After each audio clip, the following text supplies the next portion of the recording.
Today is February 22nd, 2024. We are interviewing Giselle Dessenberg. My name is Esther Finder.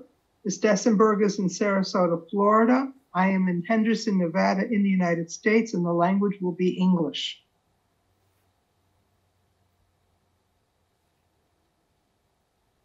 One. Thank you for speaking with us today. How are you feeling today? I feel fine, thank you. Good. What is your name and can you please spell it? Giselle Dessenberg. What else? Could you spell that for us? Oh, I'm sorry. The first name is Gisele. G.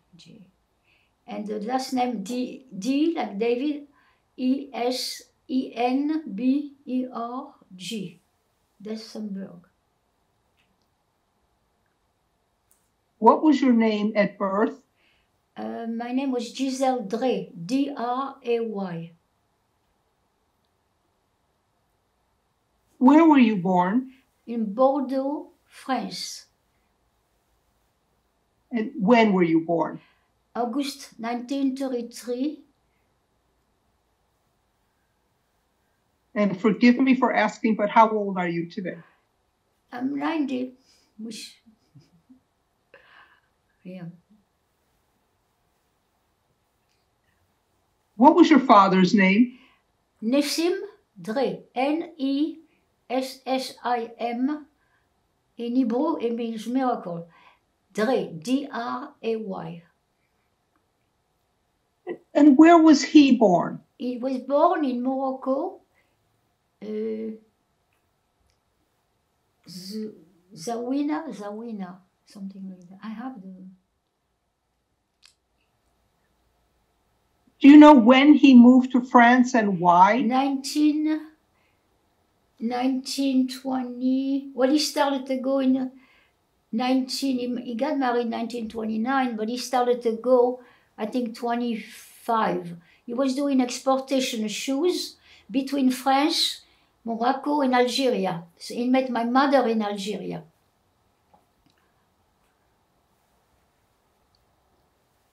What do you know about his family? His family, I know they were there from my grandmother. I've known her. They were there for a long, long time. But you know, in those days, they didn't register, you know, birth certificate, nothing, you know. It was under protectorate French. But my mother in Algeria was French because, you know, they took Algeria in 1830. What was your mother's name? Her real name is Miriam, but when she got to France, she changed to Mary. So, but Mary Hakoun, H-A-K-O-U-N. The French, when they get to Algeria, they wrote the names how they pronounce it, but her real name is Hakoun. Hakoun, and the French put Hakoun. What do you know about her family? About her family? Yeah, what do you know about her family? Her father was a rabbi in Tlelat, which is a suburb of Oran. He had a community, he was taking care of a community there, Jewish. He had his own little synagogue. I went there when I was 14, I met him. What work did your mother do? Excuse me? No. What work did your mother do? Oh, my mother was working, she was, with people, she learned sell hats. They used to make hats, you know, in Oran, Algeria.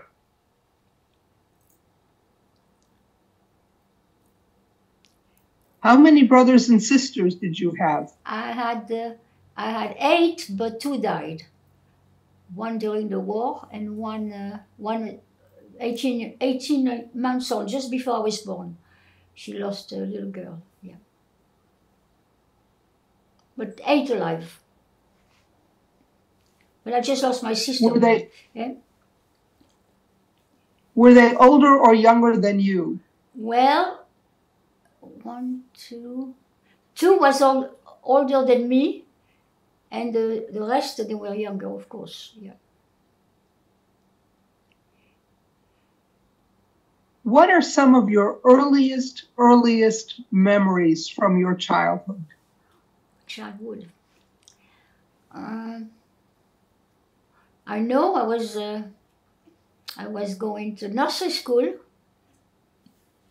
and my mother used to pick me up at night. I remember that. And I remember she took me to Algeria, I think when her father was sick or something, but I must have been 3-year-old.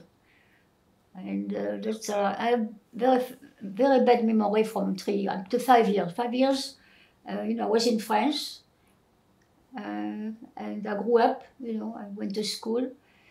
My aunt took me to Paris, put me in a pension in Paris. She wanted me to have a good education or whatever. She had no children, but I didn't like it. I wanted to come home to my brother and sister. We tried that. I didn't like it. But we were, my father had a clothing store for men, and he was doing well.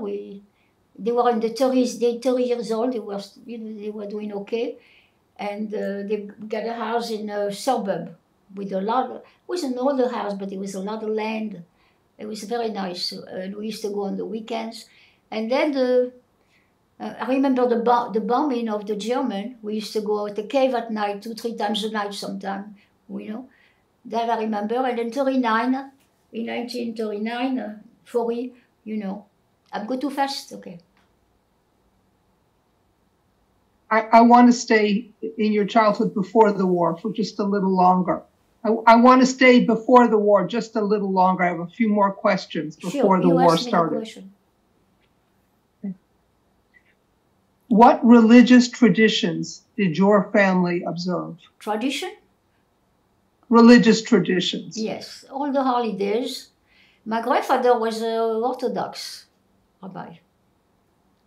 Yeah, they did very, very strict. They always, even from the background, they were very strict about the food, the way of life, the holidays, I was 12 years old, I started to fast on the big holiday, that kind of thing. We went to synagogue on the Saturday, My father went Friday night, every Friday, because we didn't live too far from the synagogue. We had an apartment downtown. And that's all I remember, I have a community, nice community, Jewish. Yeah, I knew the rabbi, I forgot his name. But a lot of them got taken by German. There was a time where we couldn't go to synagogue, Well, 1 or 2 more questions before we get into the war. What were relationships like between the Jews in your community and the non-Jews when you were a child? It was okay. There was racism, always is, anywhere. Happened in school, happened everywhere, but no, it wasn't too bad. But, I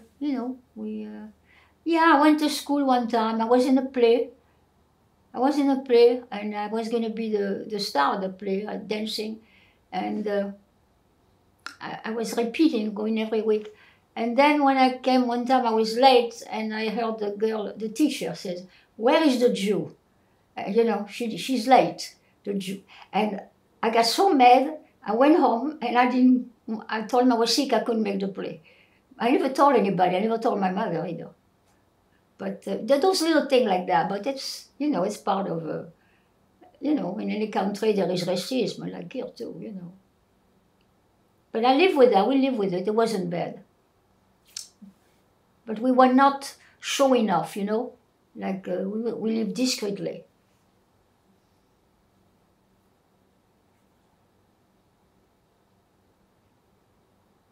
How aware was your family? How much did they realize what was going on in Germany just across the border? We knew. No, we didn't know in Germany. No, we didn't know. We knew after the bombing when they took France, half zone. First they took only half of France. And we were not too far from the demarcation line. And and we heard that this first they asked us to register as a Jew to the mayor office. So my father did it, and then they started a sanction. You cannot go out to buy food after 3 o'clock. You cannot be out in the street at 8 o'clock. You cannot go to the museum. You cannot go to the park. The only movie we saw, it was against the Jew. It was film. It was showing that the Jew was taking the world, and all. It was horrible. I went because we were curious. My sister took me there. She's my older sister. And my mother was not happy that we went there. But anyway, there was a lot of, advertising. They put, on my father's store, they put Enterprise, Jews Enterprise. And the Germans used to come and take whatever they want, and they didn't pay for it. We're starting to get bad, And then we put a star. When they start to put a Jewish star, I was 6 years old, and I wore the David star on my clothes. And my mother had 7 children, so there was a lot to do. But, and they said that we were going to go to Germany. First, they took all the strangers, all the foreigners. So we were French, so we didn't think they were going to take. Marshal Pétain, Marshal Pétain said he was going to protect the French Jews. But he didn't, he had to give it up, he was forced. And then they started to tell us they were going to go to Germany for 3 months, or a few months, and we're going back home, We have to help Germany to produce ammunition, food, or whatever. It looked normal, it doesn't look too... a lot of people went, they didn't ask questions, and they went. All my street, a lot of them, And then my father knew somebody at the mayor office, he was liked. So he told him, he says, somebody told me, he says, you better leave town. The thing's going to get bad. And we had only a couple of weeks to get ready. We found a man. It was very expensive to cross the borders, You had a German like that, but a few hundred feet, And they pass by, they go by like that. And you have to cross when they're at the extremities. If they hear you, they shoot you. They were shooting. Everybody who was passing and a lot of Jews got killed like that. But we got very lucky. This guy gave us 2. He says, we cannot do 2 groups. I cannot take everybody. So we were 4 children who couldn't go with the... So my mother had an idea. She went to see the director of the school, the principal of the school, I don't know what he called. And the principal of the school, I have a brother who had heart disease. And he got very friendly. My brother was a very good student. And my mother begged him to give us a pass to see we were going on vacation to the south. And she cried, she begged him, and he said, madame, he said, I'm taking a chance on my life, he said, but I'm going to give you that because I like your son and so on. So we were 3 children. We were 2 children. We didn't go with the pastor. We called the pastor, the man who crossed the line, with us. So we went alone. My brother was 13 and a half years old. My sister was 12. I was about 9, I think, and my young brother 4. We took a train alone. Somebody put us in a train, and with our pass, we went to the demarcation line. And the German made us get out of the train. And you know what they're doing sometimes. They check the men pants to see if they have circumcision. But we are lucky it didn't happen. We had 2 brothers. But they even carry our bag. And we were so scared, because my mother said to us, don't say anything, don't. My mother put money in the lining of our coats, And then I was very scared, I was worried about the sugar more than I was about the money. But anyway, so we passed the line with the German. They helped us, put us in another train. And then we went to the town where we were supposed to go. And then then we waited at a truck supposed to pick us up, a company named Ducrot. And then we waited, we arrived in the afternoon, it was getting late. It got 7 o'clock, the owner of the cafe, whatever, she came to us. She said, what are you doing here? She said, well, we're waiting for a truck, but he didn't show up. She said, I have to call the police.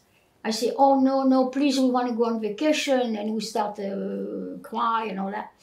So she said, well, I have to. The police came, and he asked us where we're going. And we told him we're going to Agen. Agen is another town. It was 80 miles about from where we were. And I said, he's supposed to pick us up. He didn't come, and something happened. He said, well, I have to give you back, send you back home. And we said, no, oh no, we begged. He said, give us until tomorrow. We're sure he's going to come. And we were lucky with the owner of the cafe. They call a refugee center. They pick us up for the night. And my brother had a terrible night because he was sick. His heart was pounding a lot. But we passed the morning, and the women from the cafe, she invited us at her house. She gave us a nice lunch. And she said, I left a note at the cafe to pick you up here. Don't worry, if he comes, he'll come here. And on the afternoon, he came, the truck came, and he had a problem with the car or whatever. He couldn't make it. And he picked us up, and we met 80 miles away, where we met my family. The two other group who came with my mother and my father left alone. I forgot to tell you. My father left alone with a little girl. And he got arrested too with the police, French. And he said, I have to give you to the German. But then he saw a little girl, my sister was 5-year-old. And he said, I'll let you go. And he let him go. We got very lucky. But that was when we got to the free zone. We were in the free zone. Then we stayed in a hotel for a month and a half. It was very expensive. Not a fancy hotel, but we stayed a long time. And then my father met somebody. He said, I have an old place. If you want, I'll rent it to you very cheap. You can stay there. And we went there. It was a place, it was horrible. But, there was no floor. There was a coal storage, like a coal. So my mother cleaned the best as we can. There was a chimney where we could put fire and whatever. There was one floor. And it was pretty bad. But she said, anything is better than Germany, So we live like that. My mother sent us to school there, to a Catholic school with a priest. They knew we were Jewish, and they tried to convert us. We told them later, we talking to our parents, we waiting, and then we something happened. My parents decided to go to Morocco or Algeria, wherever we could go, and they had tickets because we met a rabbi there. I didn't tell you, my brother died. One night, the day we were supposed to leave, my brother died. He got his clothes ready on the bed. He was so excited. He got sick. And my mother, at 2 a.m, ran in the street with my sister trying to find a doctor. And very few people answer, somebody knock on your door in the morning. But somebody did finally. We got a doctor. It was 4 o'clock in the morning. And he looked at him, he said, he's very bad. He put some bleach. He had the blood coagulating around his heart. He should have taken him to the hospital, but I guess he couldn't. But it didn't work. So by about 5 a.m, he died. He died in my father's arm, yeah. And then my mother went crazy, and the rabbi came. We did the funeral, and we had we have to wait 8 days because it's the shivas, you see shivas. And we went to Marseille, to the port, where we had a boat waiting for us. And when we got to Marseille, everything got closed. The American got in Marseille, in Africa, North Africa. I had 2 uncles, one in the American army. They engaged from Algeria. And all the ports were closed, so we got stuck. We got stuck in Marseille, and we stayed in a hotel again at the port. A lot of Jewish people were there from all the countries, Hungarian, all kinds of nationalities. We met a lot of people. But then it got so expensive, we couldn't do it. We sent all our money to Morocco. Our money was in Morocco, so a friend. We sent money there. So we got stuck with very little money. So my mother went to a refugee center.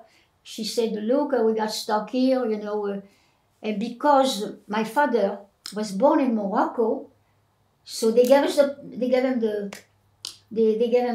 us a place to stay. I mean, it was a big refugee center. It was cold. The food was terrible. The window was open. You froze. They had a strong wind in the winter, Mistral, they call it.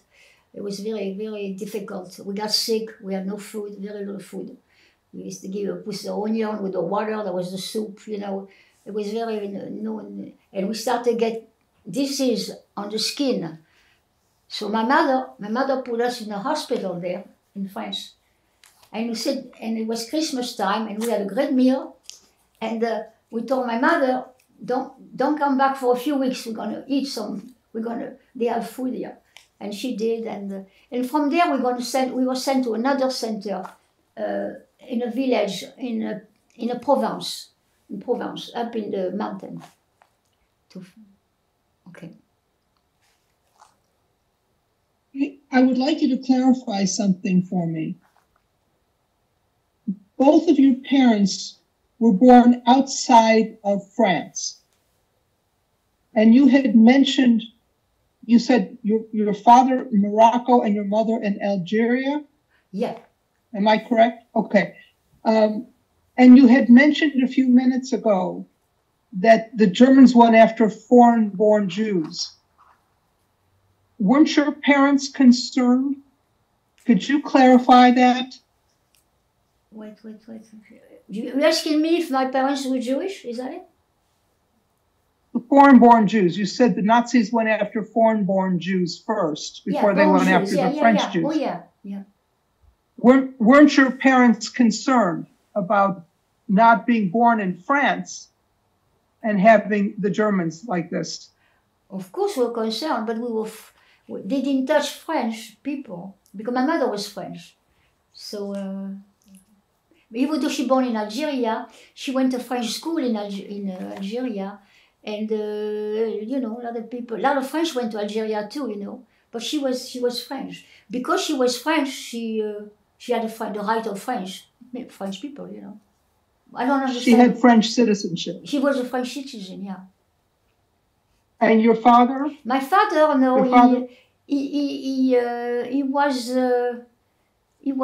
I mean, he spoke French. I mean, he was, but he's still Moroccan by birth. Yeah.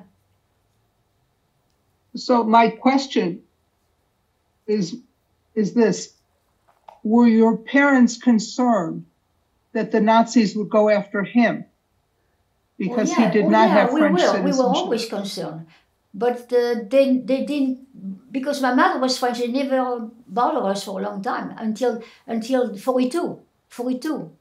July 42 we left our home, and we came back 45, I think 45, yeah.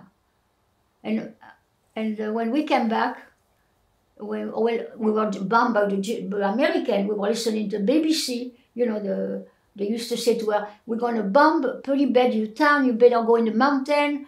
Go tonight. You know, you gotta leave your homes." We did. We went with bucket of water, a shovel, and we went in the mountain like a group, you know, looking for place to spend the night.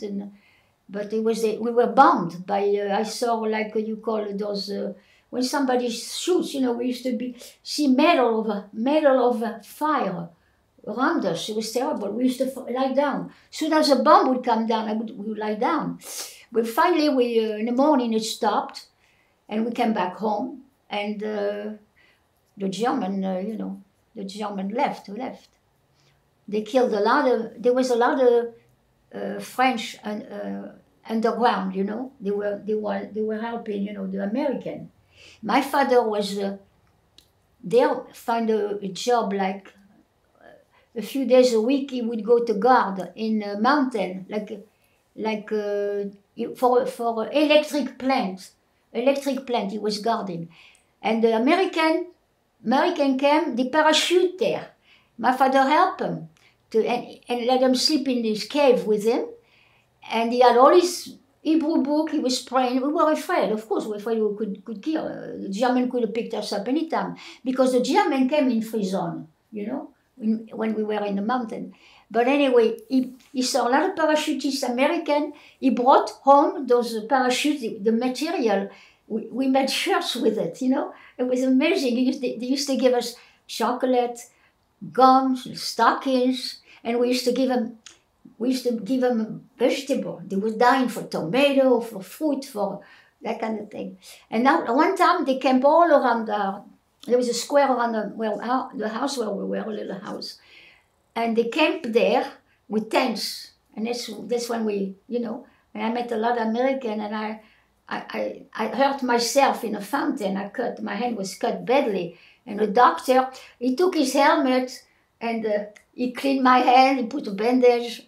And, it was interesting. I was talking I didn't speak English then, but I was talking with the dictionary with them. It was, and then they came to town, there was, they had tanks, they have auto amphibian, the car with those in water, they took us for a ride. We had a lot of Jewish guys we brought home. In my home, we brought all kinds of people. There were the Chinese people who went by. And, and then Africans. And then, we give them, food, fresh food, you know what I mean? Yeah. So we were, but they all went to Italy. And a lot of them died, Americans who went to Italy. That was bad in Italy. A lot of them died, I'm sure. I heard about, yeah. But that was it, and we came back after the war. During your time in the free zone and when you were avoiding being caught, how did your family sustain itself? What were your parents able to get? You mean, how do we eat? Yeah, how did your parents provide food for all of you? When it was sanctioned, we listened what they say. We did our marketing before 3 o'clock. It was hard, but we did it. When it got bad, we left. We left when it got bad. That's what. Thank God we left. We were on the list. Papon, if you heard of Papon, he was the one in Bordeaux. We were on the list to be in the oven because we were young. We were on the list. And, I have the article. Where did your family get the money to buy food or pay for shelter? Well, my father had money. We had a store, we had some saving. So, so we live with that. But but we made a decision to leave France. So they sent some money there. They sent mattresses, they sent clothes. We sent everything before. Our plan was to leave. The rabbi told us. There was a big rabbi, a very important rabbi in my town, and he told us he wanted us to leave. But a lot of them got taken in my town. Very few left. Very few. That was my next question. During the war, how much did your family know about how Jews were being treated in Poland, in Germany? We didn't know. We didn't know it was a camp dying. We had no idea. We knew it wasn't. My cousin went to. He got taken with his father, and he wrote a letter from Drancy. All the Jews was taken to Drancy. We got a letter from Drancy, but after that, nothing. So they must have gone to Auschwitz. I think he went to Auschwitz. He died. He was a good friend of my brother. They played together. And it's funny, he died, and my brother died too of sickness. That's a lot of people died. Oh, some women, we have cave in France. I know women. They came to pick her up, She had about 4 kids. And the husband was getting dressed, and the boys too, the 2 boys. But she took the little one, and she went out of the house because there is a caves, and you can go by the back of the house. They looked for her all night with the lights, and she made it. She made it. She died not long ago, but she's made it. A lot of people, tried to go to leave. We knew something was bad, but not that bad. No. It took a long time before I understood that. But you knew something wrong because we never get letters from people anymore. So we knew something was wrong, You had mentioned to me previously that there were tricks that people tried to use on children to discover who was a hidden Jew. Can you explain that? What tricks? Can you repeat You didn't that? hear I'm me? sorry. Yeah.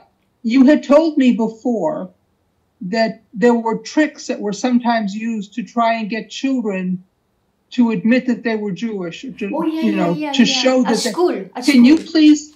At school, yeah. They used to come, the SS, and they used to say, all the children are Jewish, we have cookies for you. Put your hand up. And you know, it was hard not to put your hand up, you know. I didn't, so we were. My mother warned us all the time. You be careful, be careful. No, we were very careful. But, you know, you don't know. I also wanted to ask you about something else that you had told me before this interview. You talked about retaliation against collaborators. Can you tell us a little bit about retaliation against those who collaborated with the Germans? You mean you get even with them? Is that what you said? Yes. Oh, you mean after the war, you mean? After the war? After the war, yes. Yeah, they shoved the women who went out with German. There was stuff, yeah. There was stuff. It was bad for them, yeah. They you know, it's been a lot kind of thing. I was young, I don't remember exactly, but I heard that they've been in trouble. Yeah. Yeah. When you look back on the war years, can you share with us any close calls, any times you were almost caught? Oh, yeah. One time, we had the second floor. This was at the beginning. There was a captain SS, not a German captain, you know. And he looked up. My sister sped on him from the window. And he looked up, and he didn't do anything.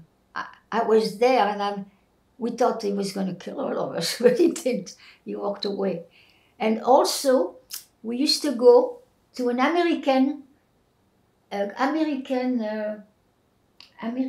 do you call it, help. It was underground. We used to take a bus from where I was for 2 hours, go to Marseille, and we used to take Parts and Pen, small, but we used to get food from the American Red Cross, no, underground. And you had to be very discreet, you know, it was a small door where you go in, you know. And one time we used to bring soups of meat, they get a lot of stuff, good. And then we took a bus to go there. And then we were about to go in, and my mother didn't put, anybody who puts their eyes up to that door, they take them in. You are arrested. My mother saw the boots, she kept walking. She didn't look up. She looked at the boots. And one time we went for matzah. She broke the bag in the Franco-German, they broke a matzah. One bag, got a little open. He looked at it, I don't think he knew what it was. And we got, in a bus, we used to have ID card, we put a stamp. It's a customary in France to put a stamp, you know. And my father, when they put stamp Jew on the card, we put stamp. But if we took the stamp off, they could see. On the bus, they would take your ID card, you know. And I knew my mother fear, and she gave it to me. I was so scared to death. But they didn't ask. They asked a few people, but my mother, they didn't ask. They would have found it. We could have taken. Another night, we were in that little town in Provence. They came drunk German, about 5 of them. They came and my mother said, that's it, we better get dressed. You know, many times we had the fear. Let's get dressed, they come in to pick us up. And they were downstairs, they were drunk. They were drinking and singing, and that was it. It just happened to be in front of our place.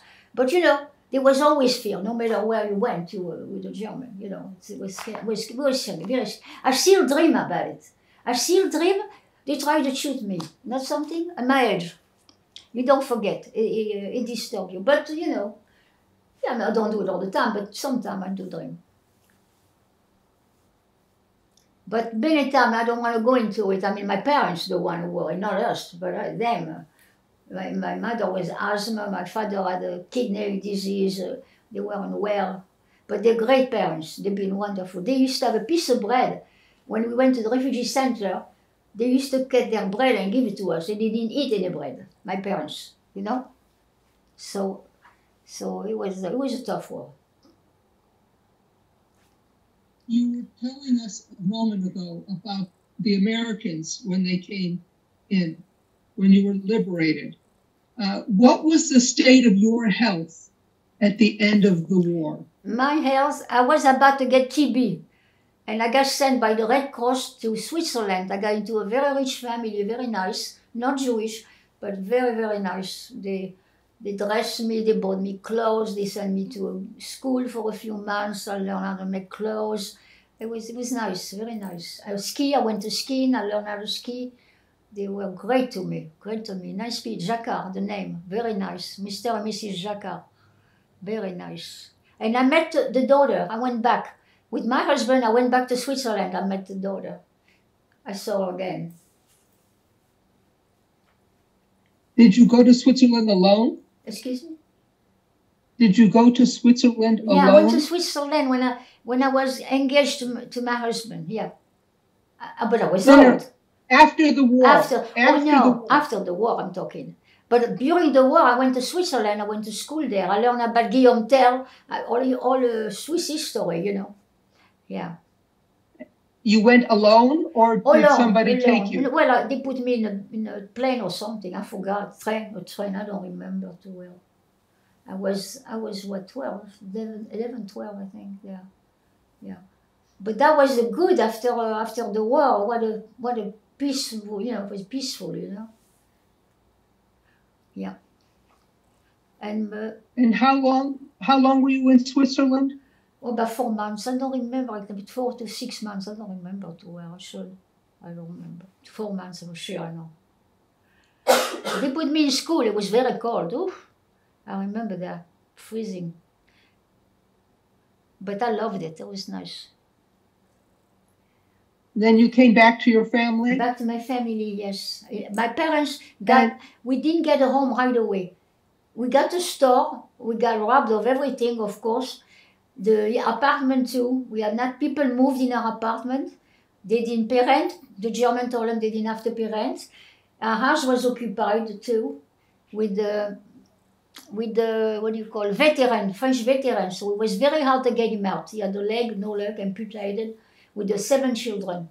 And it took us 3 months to get our home. So we stayed after the war, we stayed in a refugee center for 3 months before we got our home.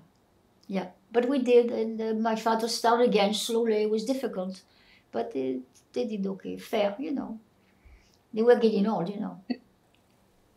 And what about you, rebuilding your life after the war? What were some of the first things that you did? Me? After the war? Well, I went to school always, high school, and a little 2 more years, and I worked for the American Army. There was I learned. I typed. You know, I typed, and I went for a job. This was I was about 20-year-old, and I found a job. But it was far. It was like a bus, 2-hour bus in the morning, 2-hour bus at night. So I stay with a couple. I started stay with a couple. You know, a gendarme, a policeman and his wife. I stayed there.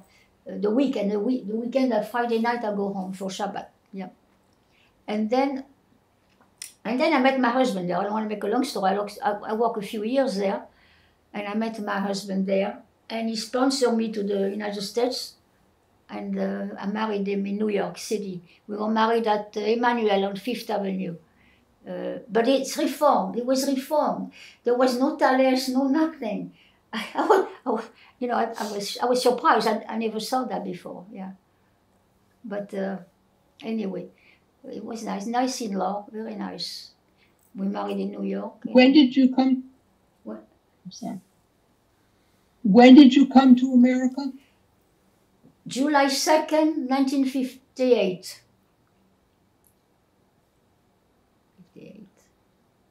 No, wait. Yeah, July. And I was married in August 21st, the same year. 1958. 1958? Yeah, I was married the same year. Yeah. I knew my husband in France for 2 years, you know. What were your expectations of America? I just wanted to be a housewife, raise children in a peaceful way. And I thought it was a great country at the time. I mean, everybody raved. Going to America was like going to the moon, you know. I took a lot of guts to do that, you know. I don't know why. I had two young men who wanted to meet me. You know, most of them died in the war. But there was two friends who wanted to marry me, but I didn't want to get married at 17, you know. They wanted me to get married at 17. My parents, they wanted me to get married. I was promised to somebody else when I was born. And a mother friend, they promised we would marry each other. We went to nursery school together, we went to high school, but I didn't love him. So it was like a brother to me, you know. And I didn't love him. But it was difficult to find, to get married. It was not easy, yeah. My sister married one too. She married a captain, a dentist. She lived in Princeton. She just died a few months ago, 81 years old. Yeah. She came after me 2 years later. Yeah. My old cousin married American too, in California, Rhode Island. Everybody wanted to marry an American. I don't know why, but it was, it was safety, whatever you name it. I don't know. But I married into a very nice family. Yeah. What was challenging for you to adapt to American life? What was the difficulty, you mean? Yeah, what difficulties were there? It was very hard. It was I guess, my family. I was very close to my families. I left my brother and sister. I have a very close family. I miss the family more than anything. I just think, I was okay. I spoke English, but I learned more here, My father used to say to me, take a newspaper every day, and the word you don't know, you take the dictionary. And I did. And I learned very quickly. But I knew I had a background of English at school, a little bit. And I worked in American too for a few years, so I spoke English, It was not difficult that much. But the family was the most difficult thing. I think it's so. Otherwise it was fine. No, it was fine. The year was great. In 58, it was great, America. I forgot my purse at Macy's, and I found it back in the same place when I came back. Nobody stole my purse. The car was open. Nobody took anything, I was amazed. In France, you lock your door. Here, the door was open, It was wonderful time, then those days. No, I liked it. I was not sorry. I'm not sorry. I mean, I had a lot of problem now. After I was married 27 years, I got divorced. I lost a son in a car accident here in Sarasota, and it changed my life. I got divorced. I don't say it's not only a reason, many reasons, but it's been very hard. And I'm living another Holocaust now with my other son. I'm living worse than the Holocaust I suffered during the. My husband was very wealthy. We retired at 43 in Sarasota. We had a discount store chain. Kmart was our competition. We were a little smaller. Kmart was starting at the time. And we sold out in 73. We sold out to an Israeli company. And we moved here. And it happened that when I lost my son, my husband went on drugs a little bit, He couldn't handle it. He made a mistake. He let my son have a car. He shouldn't have let him. But anyway, he hired a secretary because he was sick. He had a heart attack. I had breast cancer. I was in New York at Sloan Kettering. And he hired a woman. She was married with three teenagers. She came from Iowa, totally broke, and she had mother sick, her husband drunken, And I thought she was okay because she was a good secretary. She worked for 2 years. And when I was in the hospital up north, she got involved with my husband, physically, whatever, and he was on drugs. And in 82, she works for us. In 85, she married him. And I got divorced in 85. And that's it. And my husband was still on drugs, but I think he stopped for a while, with her. But she managed to make a long story short. She managed to take all our money, my income too. In 85, my husband was helping me. In 85, I got money. But then, about 10 years later, he paid me over 10 years, $5,000 a month for 10 years. And after 10 years, I was broke. He left me 2 mortgages, to maintenance to pay. I took care of my son. My son got married with children, I helped to pay for dentist, food, whatever. But anyway, she managed to take my income of 2,000 a month, 2,200. I was getting a month. And when he died, the day he died, she left me $2 on the money. My husband always put $80,000 on what do you call a trust that he had. I thought I was going to be for my whole life, you know. I thought so, but it was not. She took everything. And now, in 2013, my son went out with the biking here around here, not even on the road. And he got arrested by a policeman. He was searched. My son had a gun. Why? He had a gun because my best French girl, here, Jewish too, she lost a son at the hotel. A drug addict shot him when he went to the bar for a cup of coffee. A crazy guy just took a son of his bathing suit and shot him on the face. So my son went out to learn for a gun. He was 50-some years old. He never had a gun before. But he said, I'm going to learn for my family to protect. And he got arrested on a bike, and because he had a gun, and he had a license, but he took him to jail for one night. He never been in jail at 50 years old, you know. And then from then on, at the time, he searched my son. My son, he found 1 gram of marijuana. My son, I don't know how I got there, but it could be him, it could be his wife put it there, we don't know. His marriage was pretty bad at the time. So he got scared. It was 5 years jail. They said that if for marijuana, it was 5 years jail. That's what he heard. He took off for Israel. He went to my husband, he said, give me money quick, I got to go to Israel, I'm in danger. And he left. Me, I was in Europe. I was at a wedding, a Place Vendôme in Paris. I was at a nice wedding. I see my son come in. I said, what are you doing here? He said, well, he explained to me what happened. I said, you shouldn't have left. But he left for 5 years. He stayed in Israel. He came back 2016 because I was 2018. 2016 there was a warrant for his arrest. We didn't know what it was, but we never knew about it. In 2018 he came back. I had a heart attack. He thought I was going to die. It was pretty bad, very bad. I thought I was going to die myself too. So he came back. I told him not to come, but he came anyway. He said, Mommy, I'll have to see you, even if I get arrested for the marijuana or whatever. And then they arrested him at the airport at Newark. And they put him in jail in New Jersey. I went crazy when I heard that. I went to see him. And they said that there was a threatened email because my husband had a partner, real estate partner here. He owned 200 apartments here, he owned, my husband, plus expensive home, plus shopping center. I mean, the business we sold, we kept some, shopping center. But anyway, all of that, because of that money, so he had, my husband had a real estate agent, partner. He had a son who went to school with my son. They were not friends, but he was a little younger.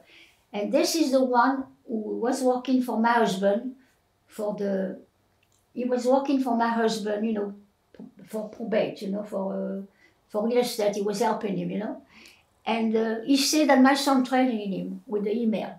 He was being threatened by email. And that's why. So they arrested my son.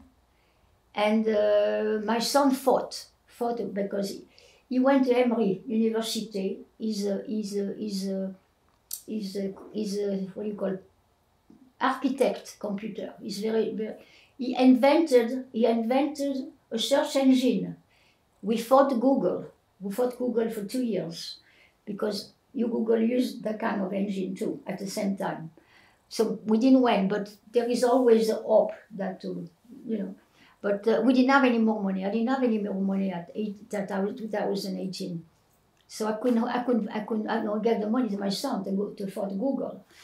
Google had 1,000 lawyers, but anyway, to make a long story short, she got my son in jail. It's been 5 years. All the way she sent him to Alabama border on the worst jail. He was 28 months here. I was seeing him 3 times a week, and I was seeing him I never saw him. I saw him on the telephone only. They never gave him a trial. They always find a way. My son used to fight. He used to go right to the bar. This one does that. And they're against him. They don't like what he tells the truth, But he had all kind of disease. He had MRSA disease, he had cellulitis, he's enlarged in his heart, he's got water in his heart. Right now, it's very dangerous. He can get a heart attack. But anyway, from 28 months here, now almost 2 years I haven't seen my son. He's in a jail on Santa Rosa jail. And you know why? They put him recently 1 month in a room for 1 month, not seeing anybody, just getting one meal. I know. Too much. I feel bad for all your troubles. Yeah, it's terrible. But anyway, his name was not on the paper to get a walk, and they put him on the thing 1 month. He got 200 blood pressure, and he's very sick. So, to me, the Holocaust was bad. This is worse for me. You know. I have some more questions for you, Yeah. if that's okay. That's fine. What did you tell your children about your childhood? About what? Your childhood. What? About the war. About What my did you childhood? tell your children? Oh, I talked to them very young. I told them what happened. You have to tell them. It's what happened, you know. And they always ask questions. They want to know, you know. They feel bad for me. I worked in school. I talked in school here. I talk about, yeah, I did that. I did a lot of work, you know. Mayor Lindsay came to New York to honor us because we do a lot in New York, and we did here, you know, for Israel, you know. And our community, we do community stuff too. He came to honor us. And we raised money here, and I met Golda Meir in New York. I went to the dinner at the Hilton. I met Rabin. Mrs. Rabin came to my house, and you know, I have a little thing. I can mail it to you if you want. It's very condensed. Oh, but you want to get it? You want to get the paper? Yeah. We did a lot of charity. How do you? Yeah. I'm sorry? We did a lot of help, charity, the community in New York and here. How do you think that your wartime experiences as a child impacted your life? I still think I understand the question. I'm sorry. Can you repeat that? How do you think that World War II impacted your life? It's not a good start. I don't know. It was traumatic, very traumatic. As I tell you, I still dream about it. It's terrible. There is that fear, always that fear that the German, the boots in the morning, the boots we used to have, they used to pass in the boots, you know, the boots, the noise. No, it was traumatic, but I had a good life. I mean, I was traumatized, but how can I say I have a lot of life in me. I love life, no matter what happened. You know, it's you're not gonna stay crying about. You're not gonna cry all the time on what happened. Every day is another. No, my mother is fantastic woman. My mother had a good idea about life. She was fantastic, very humor. She made a lot of fun. She was great parents. I had great parents, really.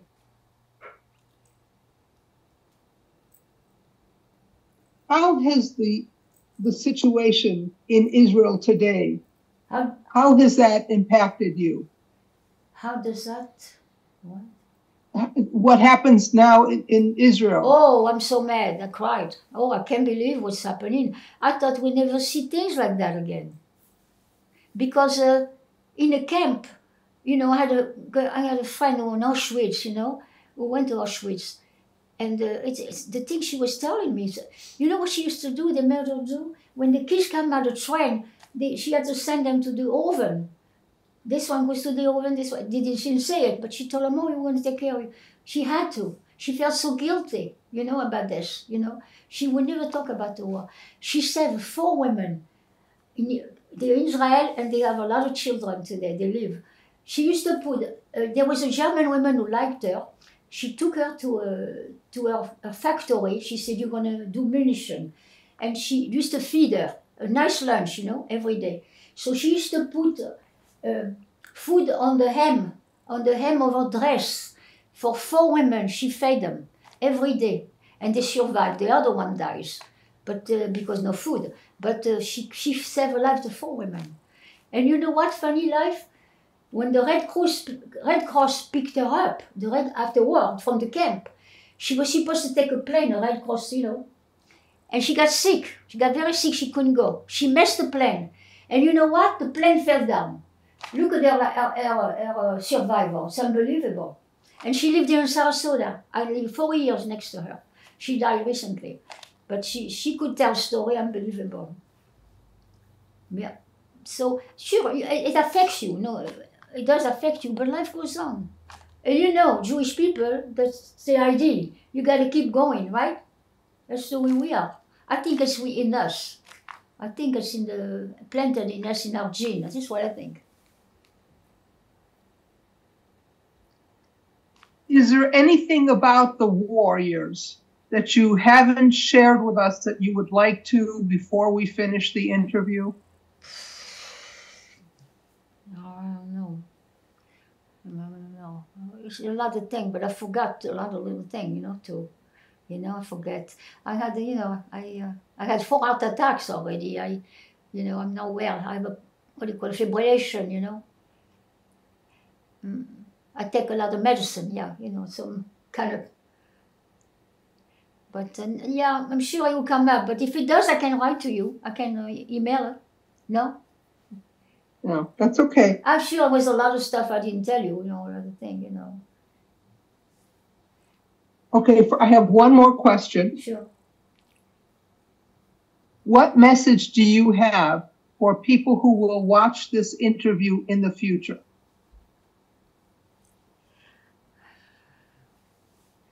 Being a Jew, I think it's not easy.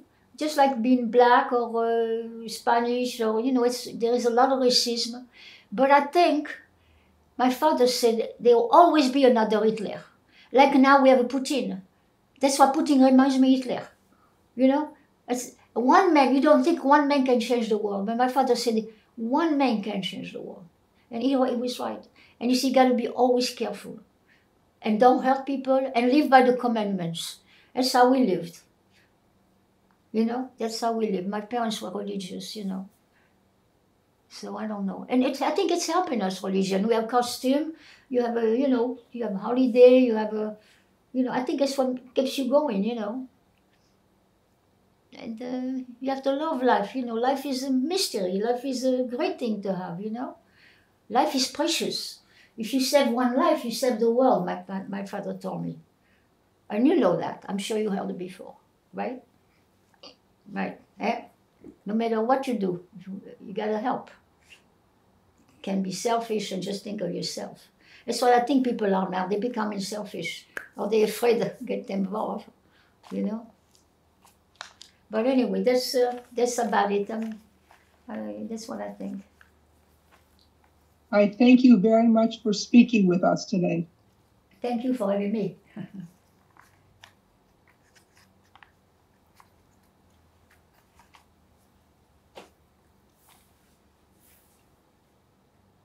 Finished? Finito? Yeah, she's gone, yeah. No, she's still here, No more? No more, she said that. Very nice to meet you. Can you tell us what is this that we're looking at? Is this the cover of something? Now this is this is the cover of the book. Oh, can you tell us about the book? The book. Don't touch it. Don't touch it. The book. Just tell us. The book was written by my sister. My sister in France wrote the book, and she went on television and everything, and it's on the French archive, and about the war. She wrote about the war, but more detail than me, of course. Okay, and what is your sister's name? Alice Riva. And is there anything more you can tell us about the cover? A cover, she made like the Star of David. That's the title she gave.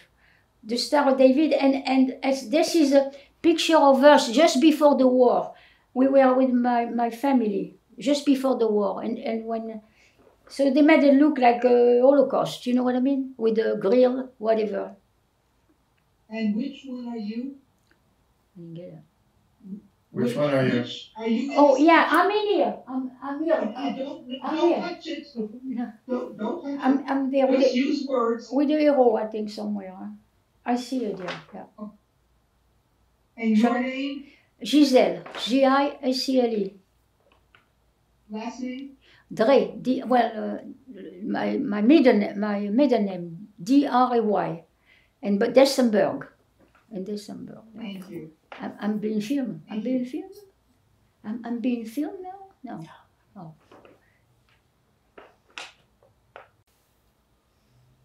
What are we looking at now? My parents' wedding. Can you tell us their names and when and where this was taken? My father's name is Nessim Dre, and my mother, Mary Dre. And when was the photo taken and where? It was taken in Oran, Algeria. She was married in Algeria. It was taken in, she married on 29, was born, 1928. She was. Thank you. Yeah. Thank you. One. And who are these people? This is my Who are these people? my brother and me. Your names? My name is Giselle Dessenberg and Robert Dre. And when was this taken? This was taken 1933. I was born 37, 39 probably. 1936. I was about 4. Born 5 ans. And Yeah, but 38, 1939. It was Sainte-Foy-la-Grande. where was it taken? Sainte-Foy-la-Grande. Sainte-Foy-la-Grande. It's a town near Bordeaux. It's a little In town. what country? France. Thank you. Can you tell us about this picture, who we're looking at? The first one on the left is my sister, the one who wrote the book. Her name? Alice Riva. She got married. Alice Riva. Revah. And the second one, oh, it's Jacqueline, my sister, Jacqueline Dre, Dray, Jacqueline Dre. Then my grandmother, her name is Esther Bitton. And after it's my mother, Marie Dre. And then it's my brother, Maurice Dre. And then a little boy, his son. What's his name? Philippe. And when was it? Philippe Dre. This was after the war. This was after the war. Let me see. Oh no, Where was it no. taken? This is when she went to Israel. That must have been.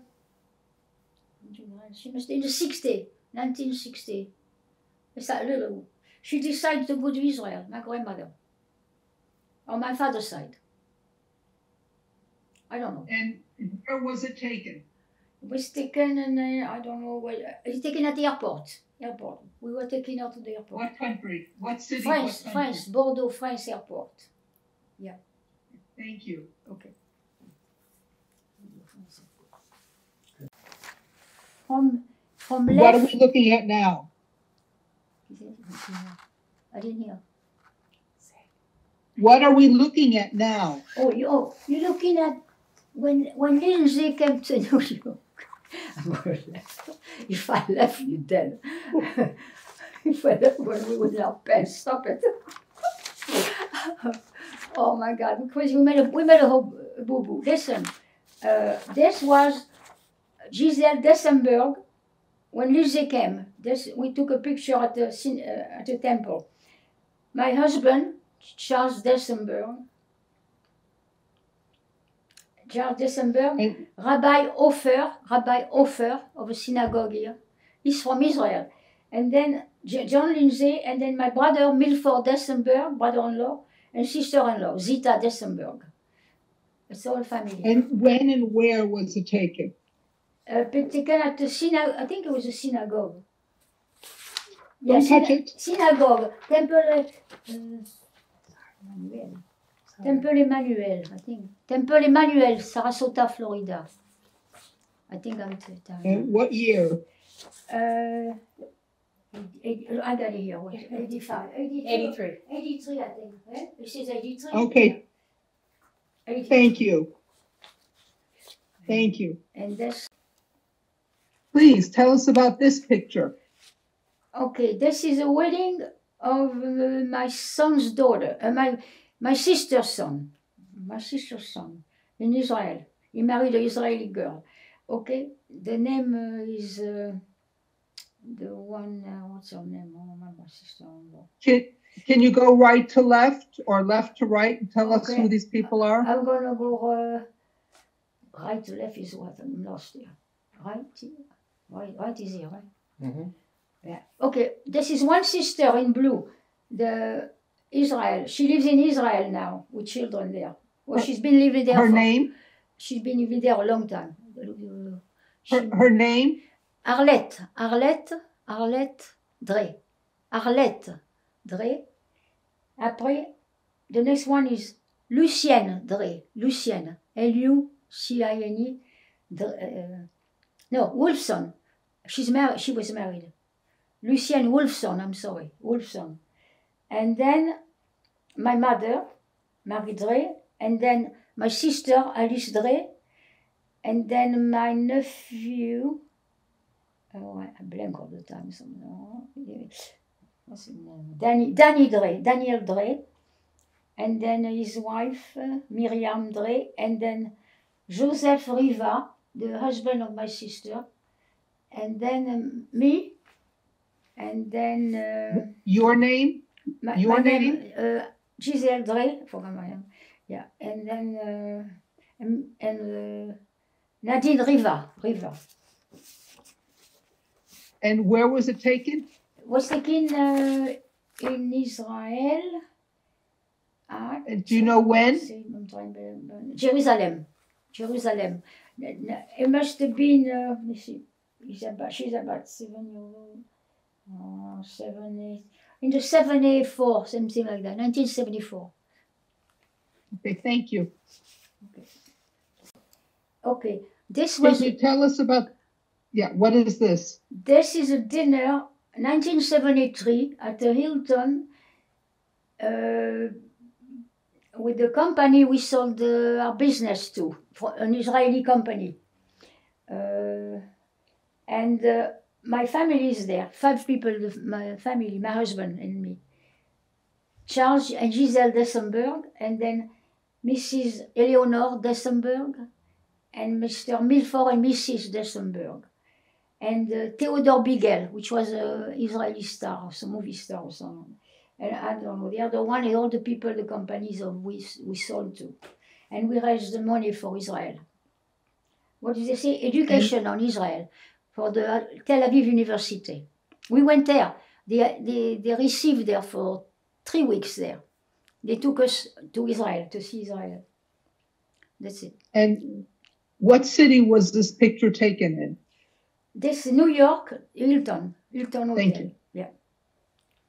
Thank you. What? Can you please tell us what are we looking at here? There's a lot here. What is this? Oh, one is local Jewish dinner, Golda Meir in New York.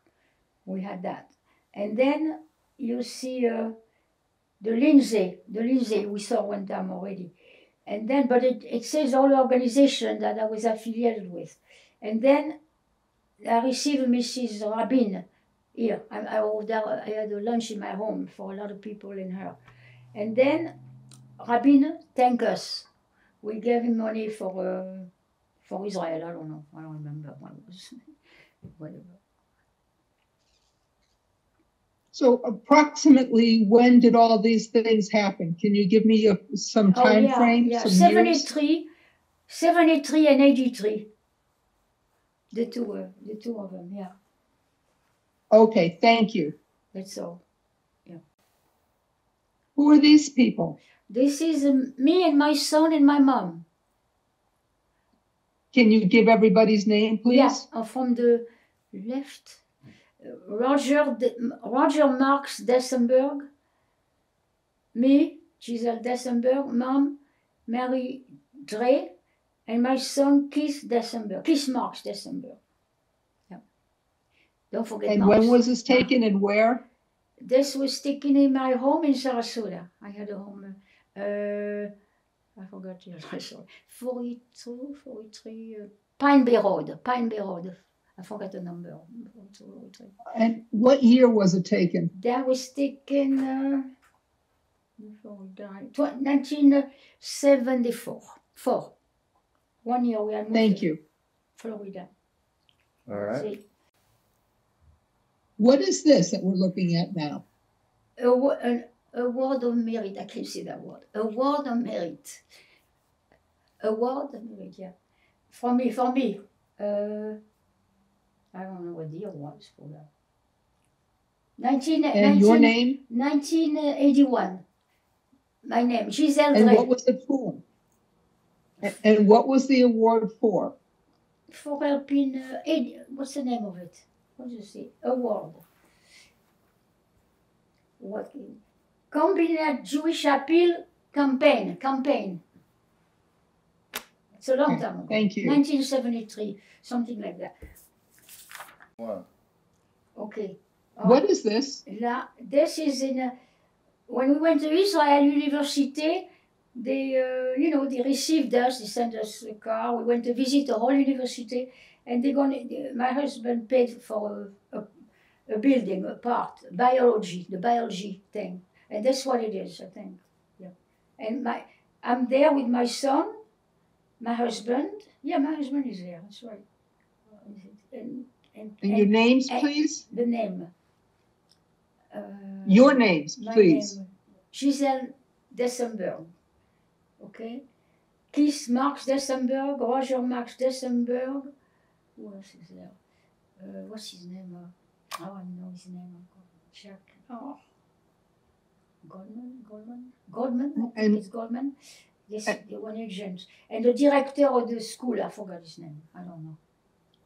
What year was it taken? 74.